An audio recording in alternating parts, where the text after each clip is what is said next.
Step number 4. Create and feature top-notch list incentives. Now that you have a clear idea of what incentives you can offer for your list, the next step is to come up with incentives that will position your list for success. There are 2 ways to do this. As I've mentioned in step number 3, you can just go through the list of incentives and pick which ones work the best with your particular traffic source. The alternative is to simply do what your competitors are doing. Pay attention to their incentives. Reverse engineer your competitors' incentives. Start with the industry standard incentive type by signing up to your competitors' mailing lists. Get a copy of their incentives. Study their materials very closely. Try to figure out their strong points and their weak points. Come up with something better by offering the same strong points while at the same time avoiding any of the weak spots. Let's face it, regardless of how tight and awesome your competitors' incentives may be, there's always room for improvement. Figure out these areas and create something better.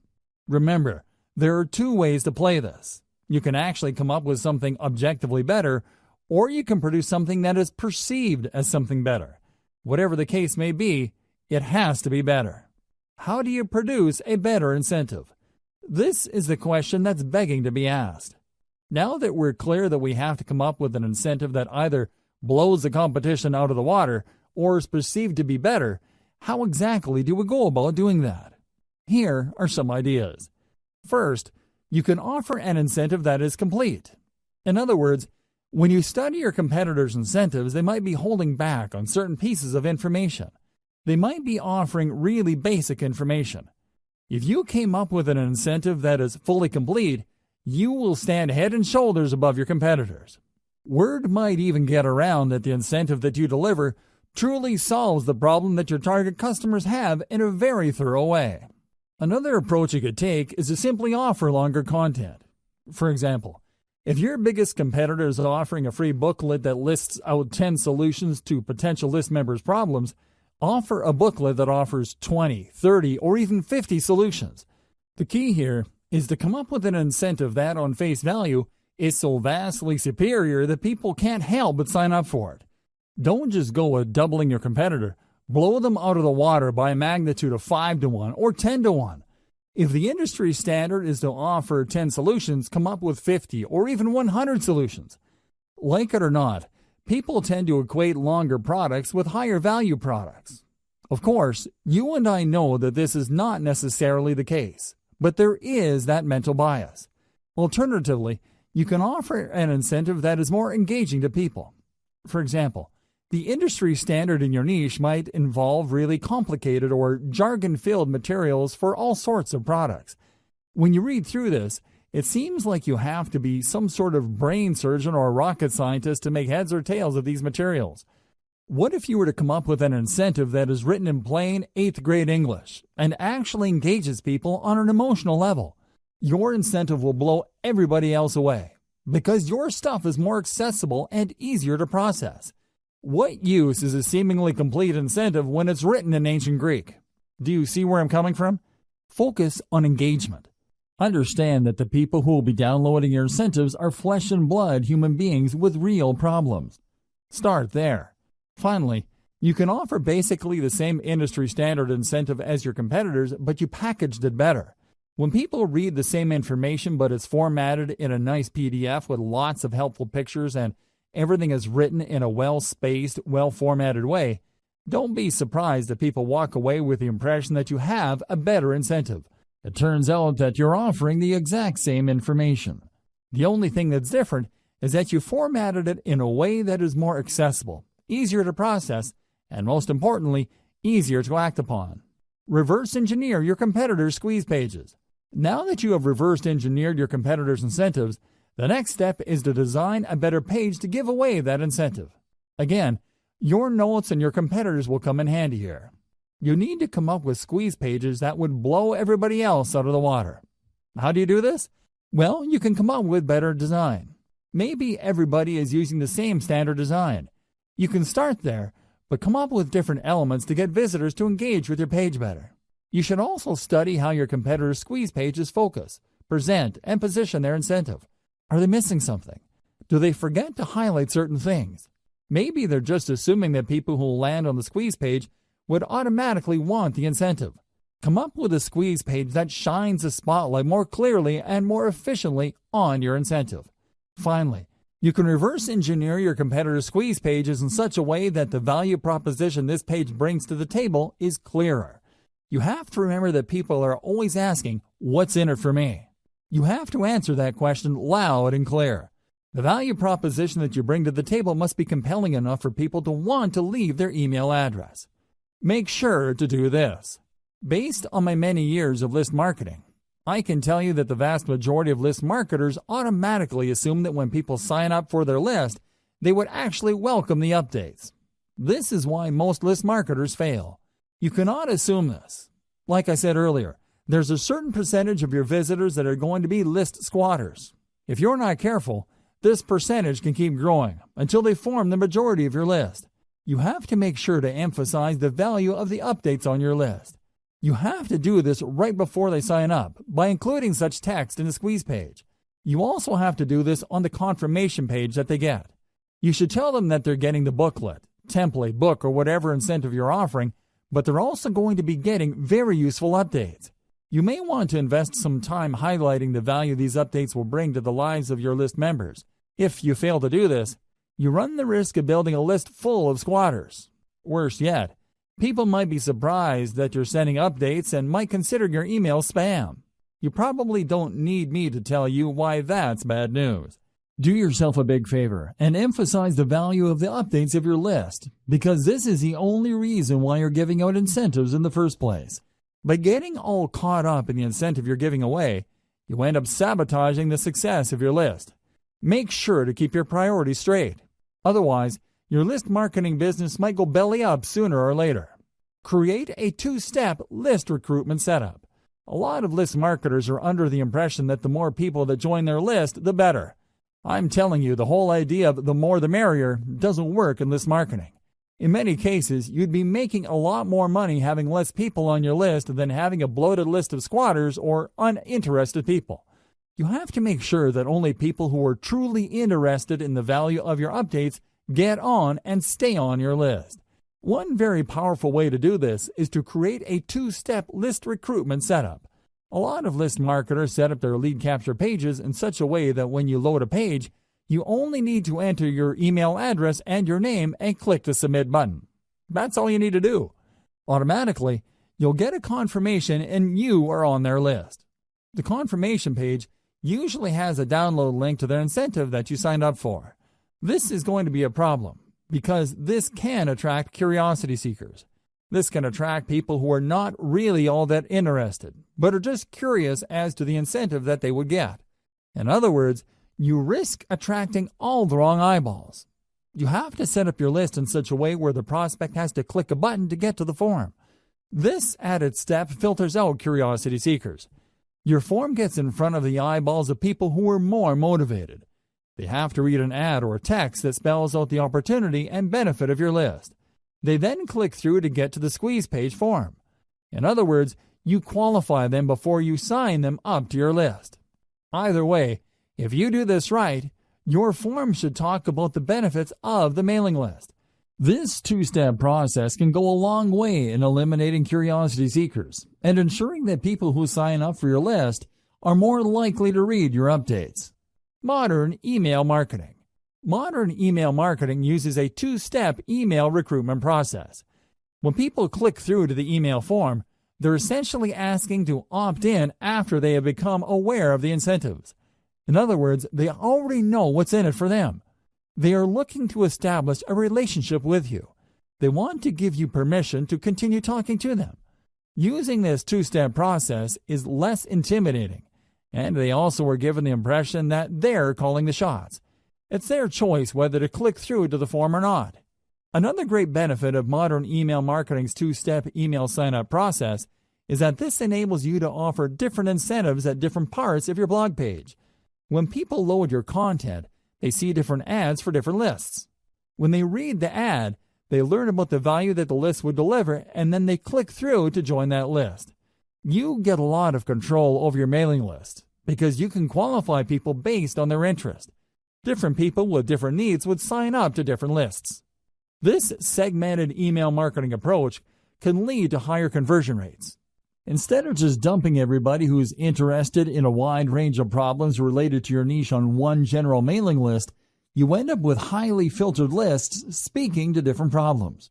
You can then offer laser-targeted solutions to each of these lists and walk away with better conversions. Step number 5. Decide between updates versus pre-scheduled emails. The next question that you're going to have to tackle is, when will you be sending out your emails? You have to understand that your squeeze page sets up your list members' expectations. If you do things right, your list members should not be surprised that you're sending out emails to them. They should expect this information. You have to decide whether your list is going to be an update-driven list or a scheduled list. People who sign up for update-driven lists expect emails to come at any time. Maybe there's late-breaking news in your niche. Maybe there is a hot development that needs their attention.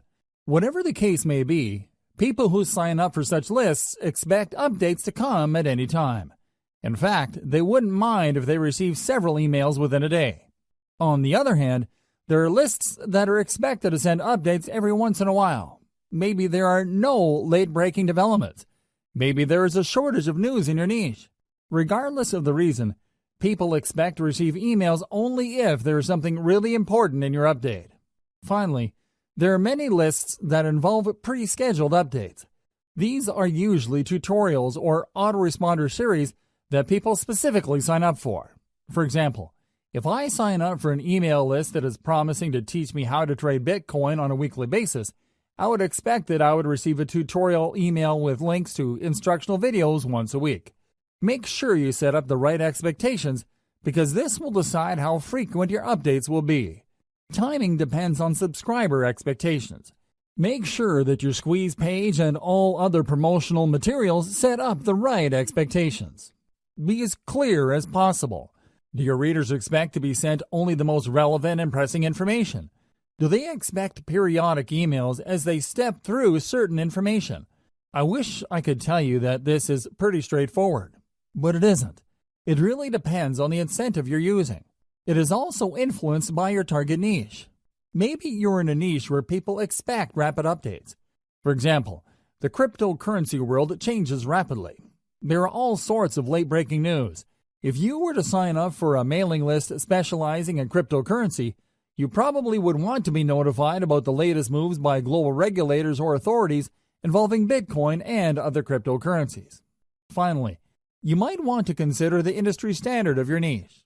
If you sign up for your competitors' list and you notice that they tend to have the same schedule when it comes to their updates, then you might want to start with that schedule. You should start there, but this does not necessarily mean that you should end there.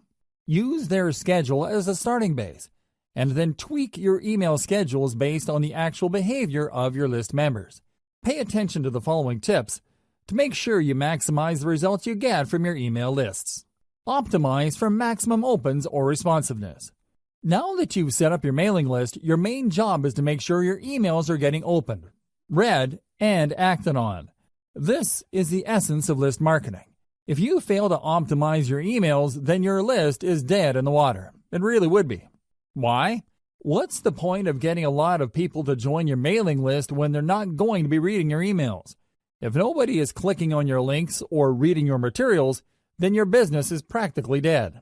There is no way you can make money from your list when people are not taking action on the emails that you send out. You have to work actively to maximize the percentage of people opening your emails, reading them, and clicking on them. Each of these actions involves fewer and fewer people. You can start with 1,000 people on your list and end up with only 100 people opening your emails. Of those people, only 20 might end up clicking on the link included in the body of your email. Think in terms of this filtration process. Try to maximize the percentage of people taking action at each step. Start out with a large base of list members. Try to maximize the number of people opening your email and then work to increase the number of people reading through your emails and clicking through to your target website. How do you optimize for maximum open rates and responsiveness? It is actually quite simple. First, you need to be clear about your target niche for your list.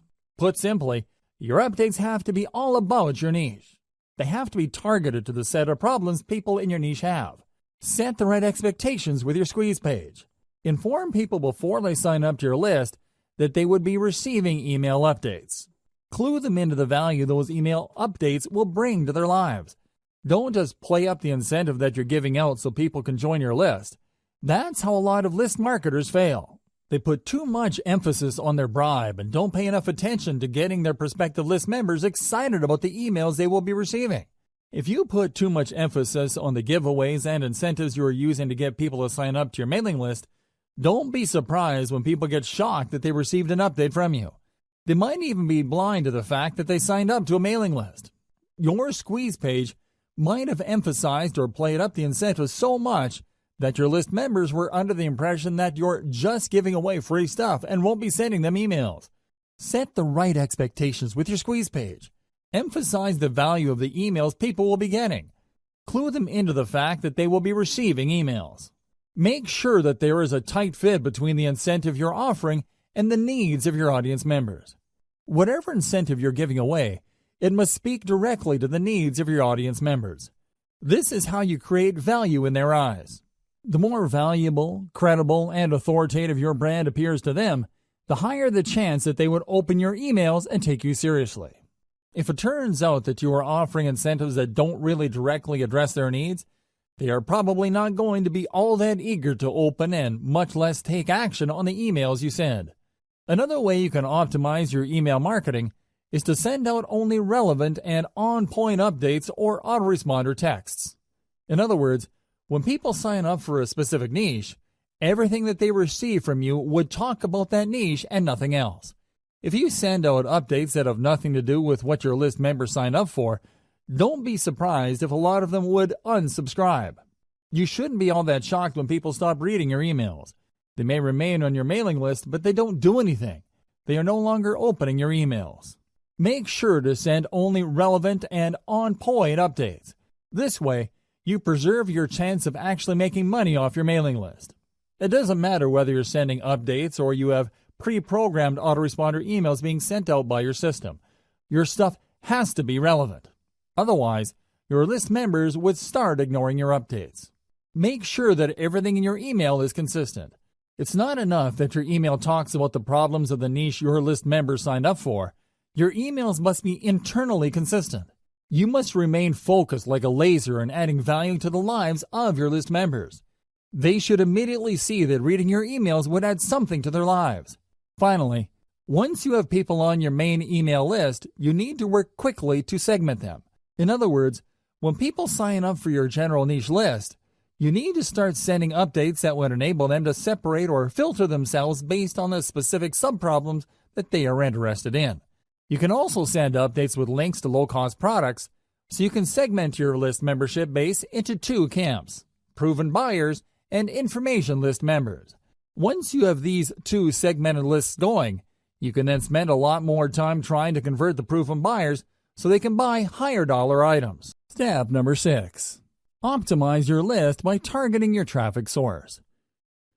Just because you have a lot of people on your list doesn't necessarily mean you will make a lot of money. There are a lot of list marketers with huge bloated lists but are struggling. The reason is that they made the all too common mistake of assuming that the more the merrier. That's not going to cut it in modern email marketing. You need to get the right people on your list. Otherwise, you're going to get a lot of freebie downloaders on your list. These people don't even bother to unsubscribe, but the damage remains the same. They are not likely to open your emails and not likely to convert. How can they? They don't even read your emails. Optimize your list by using source-targeted traffic strategies. As much as possible, you should start with free traffic sources to optimize your squeeze page and your updates. By using free traffic, you should be able to get enough clues as to how to tighten up the incentive you're offering, increase your squeeze page conversion rate, and maximize your email open rate. Once you use free traffic to get this information, you're obviously saving money. The downside of this is you're going to have to invest time into this. You're still paying, but not in the form of money. Instead, you're paying in the form of time. Using free traffic, highlight your incentive. Use brand-building content to get people excited about the value of your updates. Keep optimizing your squeeze page and your updates until you are confident that these can convert paid traffic at a high enough rate. Paid traffic targeting strategy. Once your squeeze page has been optimized by free traffic, start taking out paid ads. Now, I don't suggest that you jump in with both feet and place $100 a day ads on Facebook or Google AdWords. Instead, I suggest that you optimize your squeeze page and your mailing list to paid traffic using small, targeted ad buys. Start with $1 daily buys. Pay attention to your statistics. See if people are really converting at a high enough rate. Keep tweaking your squeeze page until your $1 ad buys convert at a fairly high rate. Once you've done this, start optimizing your email updates to boost your conversion rate. This requires a tremendous amount of attention to detail. You can't be lazy about this. You can't just set it and forget it. You have to pay close attention to your ad campaigns so you can quickly deactivate campaigns that are not working, while increasing the volume of ad campaigns that are producing a higher level of conversions. You have to be proactive. You can't just sit back and spend money on paid ads. Believe me, paid ad costs can spike up very quickly, especially if you are not paying close attention. At best, you would be throwing good money after bad on campaigns that are not working out.